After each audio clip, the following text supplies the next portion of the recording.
What's up, y'all? And welcome to another episode of FINALIZE. I can't lie to you. As promised, each and every day, I'll be back. Same time, same place. And I'm your host, Darnell Oaks. Yeah! Hey, check it out, y'all.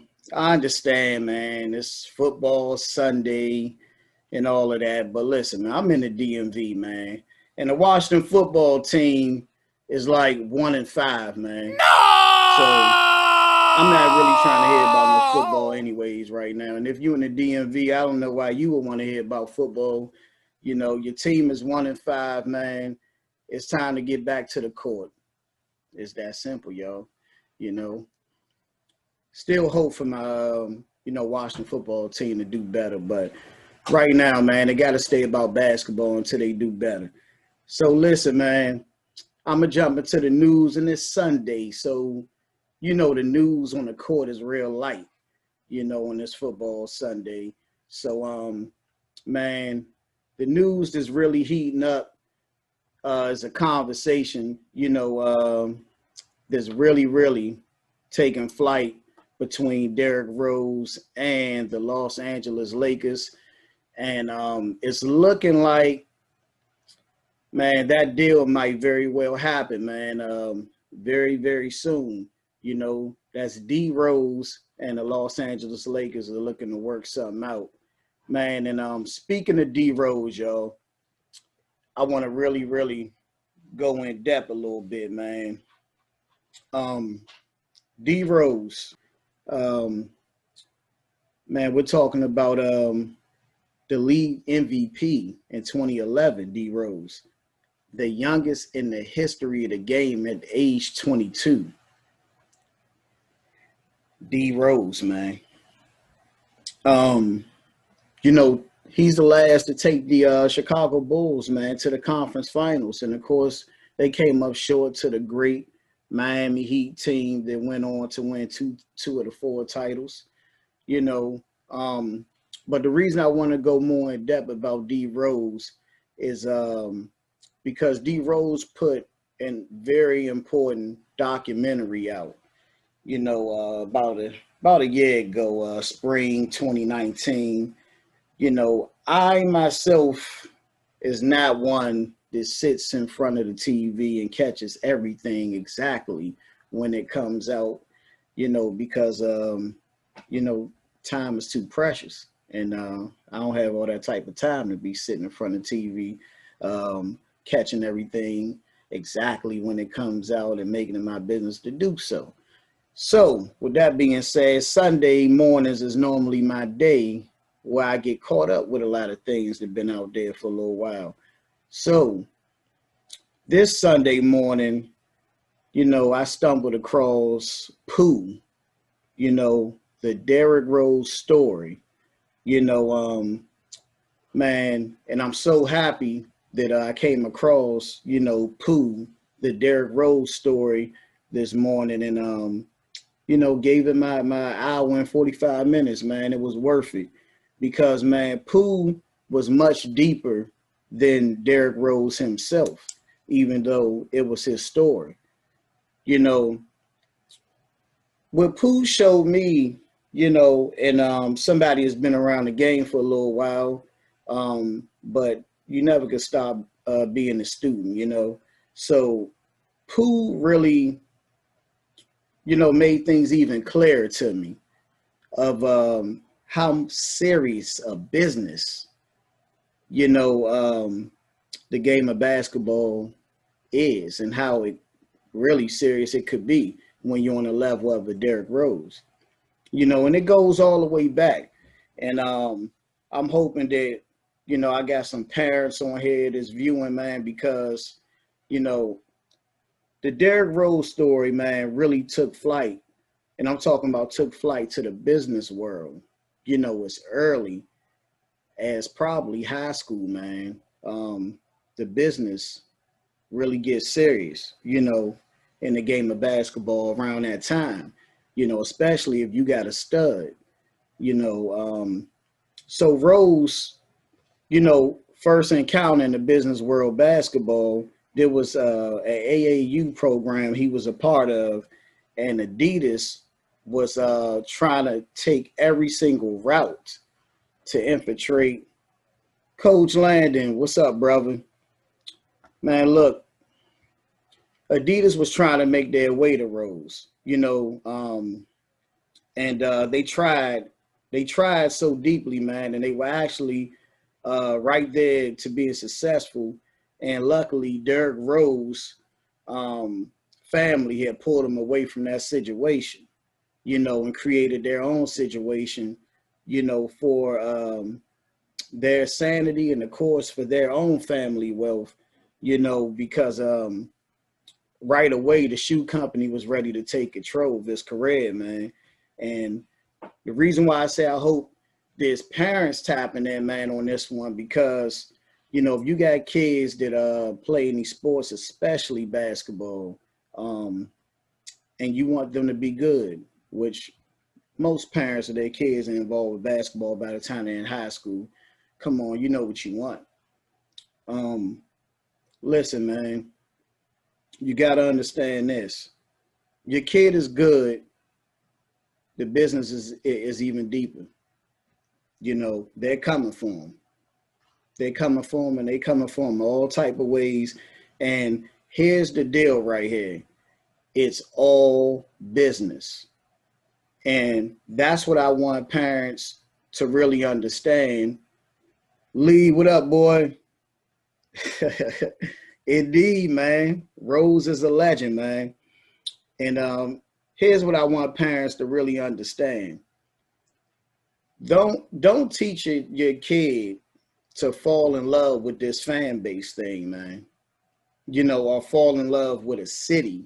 That was something that almost brought me to tears watching it, because when Chicago felt like Rose was nothing, in my opinion, trading him off the way they did after those surgeries, man, he turned into a little boy, man, and broke down, cried badly, man. And the reason why he was really invested into Chicago, being a kid from Chicago, he felt like he was their own, they was his own, and they were one. And he got hit upside the head and got that reminder that hey, buddy, this is a business, and your knees are pretty much broken. We don't think you're useful. You're not good for business, and it's that blunt, and he had to face that reality right away. And his career haven't been the same since.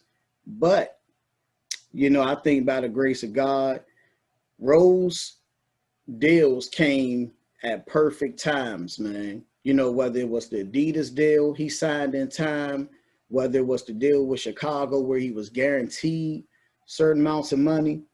But if there's any parents tapping in, man, and if you happen to share this live with somebody, man, how often does that happen? I want you to remind them of that, or even ask them, how often does it happen to where your kid is going to suffer these career-ending injuries? Not only do they bounce back, but their money is secure. They were able to secure the bag every time before the devastation hit. Come on, man. We know it don't work like that, man. So Rose was definitely blessed to where he can align himself, man, with health and wealth, through generations, man. And that was the part of the story, man, I was just so proud about. But the business literally, man, swallowed this kid up and spit him out, as things didn't look so promising, physically for him.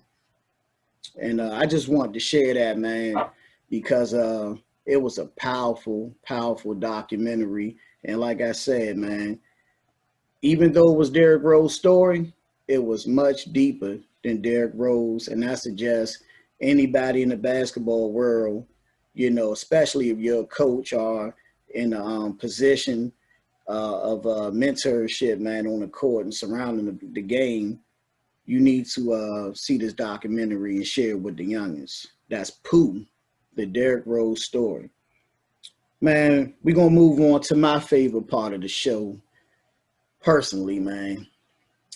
And that's the topics. We got to get into the topics, man. Once again, man, it's football Sunday. I understand all of that. But, man, I am in the DMV area, and the Washington football team, listen, I don't even think they playing football. So we might as well talk about basketball on Sundays until they start playing better football. What you talking about, Lee? I wonder if the new regime is going to bring him back. Hey, that's a real question, bro. That's a real question. And you know what? That crossed my mind while I was watching it, man. I really hope Chicago bring him back and let him finish his career out there, man. I'm pushing for that, man. I'm seriously pushing for that, man. Shout out to D Rose, man. You are a legend to us here at Finalize. Now check it out, man. First question of the day, man, when we going down these topics.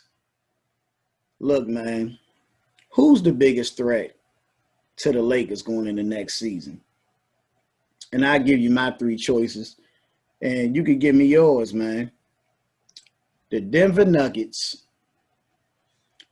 the Los Angeles Clippers, or the Golden State Warriors. And of course, we're talking about everybody back healthy, on all ends, man. The Lakers, healthy, Warriors, Clippers, Nuggets. What up, Mom? Man, who is the biggest threat to the Lakers going into next season? Brooklyn, Houston, Golden State. All right, bro. Well, let's keep it. Give me three out west. Okay. Portland. Stop, man. You always saying something wild.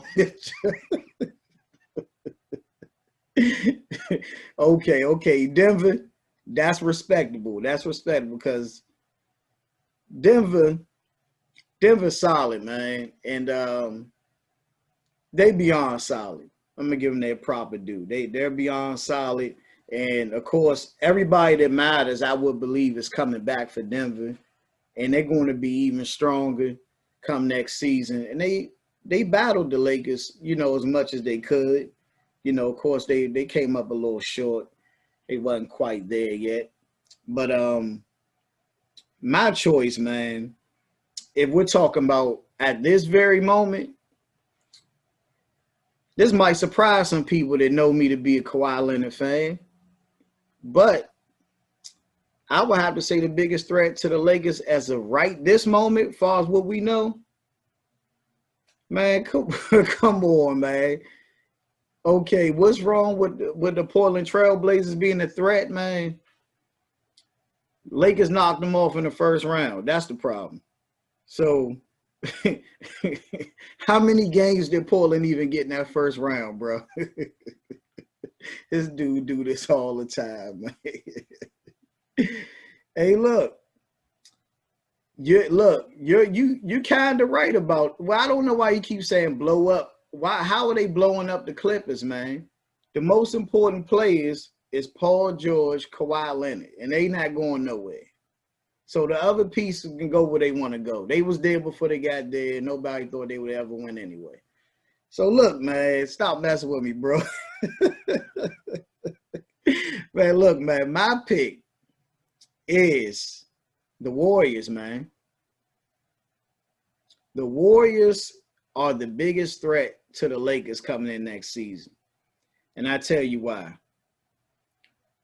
Man, the Warriors got the number 2 overall pick, which I'm almost positive, like 1,000% sure, they're going to make the right decision with this pick. You know, the Warriors are no dummies. Their people's in the front office. They've been getting it done the right way for a very long time at this point and racked up enough titles. They're going to make the right choice with this number 2 overall pick. And on top of that, the Warriors know exactly who they are. There's no identity issues. And on top of that, the Lakers guard play is questionable on the defensive end. And we all know what the Splash Brothers do, man. Do I need to say any more? We know what the Splash Brothers do. We know what Draymond going to do. Their identity is already intact. Hey, bro, if the Warriors get Bradley Beal, man, I don't even know. Does Bradley Beal, would he even fit with the Warriors? I don't know about that one, bro. But if anybody gets Bradley Beal, they're gonna be a better team. I'm gonna just say that. Bradley Beal is a stud. No question. Bradley Beal is a problem.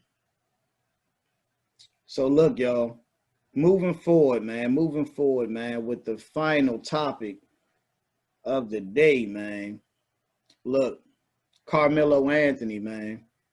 Word is the only way the Blazers are going to keep Carmelo Anthony is if he accepts his position on that team, and that is as a role player. This is the only way the Blazers are going to want Carmelo to stay. He confirms with them that he is indeed a role player. So I want to ask y'all something. Is Carmelo a role player, or is he still a legit starting small forward in this league? Y'all let me know this one, man. Y'all let me know. You know, I'm gonna give it a minute, man, because that's a tough one. You know, we talking about Melo in the playoffs this year. Let me run this down. Average 15.4 points, 6.3 rebounds, and 1.5 assists. And if I'm not mistaken, Melo was coming off the bench pretty much, or playing role player type minutes. He's coming off the bench next season, role player. So Melo a role player, bro? So you think he's going to agree to come off the bench and play that role over there with Portland? Let me know, bro. Let me know. Then I give my 1 cent. Y'all know I like to give just my 1 cent. Lou Williams is headed to Portland. Man, you crazy. You are crazy, man. What up, Unc? Welcome, welcome, welcome, man. Hey, look, man. I feel like this. On the Blazers team, Carmelo Anthony is a certified starter. That's what I think. The Blazers shouldn't be putting Melo's back to the wall trying to tell him, hey, you got to accept your role on this team, and that's off the bench, you know, limited minutes. The Blazers aren't qualified to put Melo in that type of seat. Now, if he's joining the Lakers or some other team that's competing for a title, hey, look, they can very well do that. They can do that to Melo. You know, that's the way I see it, man. Carmelo is still certified as a starting small forward when it comes to the Portland Trail Blazers. They're going to upgrade the position. With who? Who the Blazers going to upgrade the position with? I need to know, because last time I checked salary cap, them dudes was #1 in the league. So, you know, they already then spent everything they could spend on Dame Lillard and CJ. So you tell me how they going to upgrade and get a better small forward than Melo right now. Man, I ain't messing with you, man. Hey, look, y'all. Thanks for tapping in with me here on Finalize. As promised, each and every day, I will be here, same time, same place, 7 p.m. I'm your host, Darnell Oaks, and I'll get with y'all in a little bit.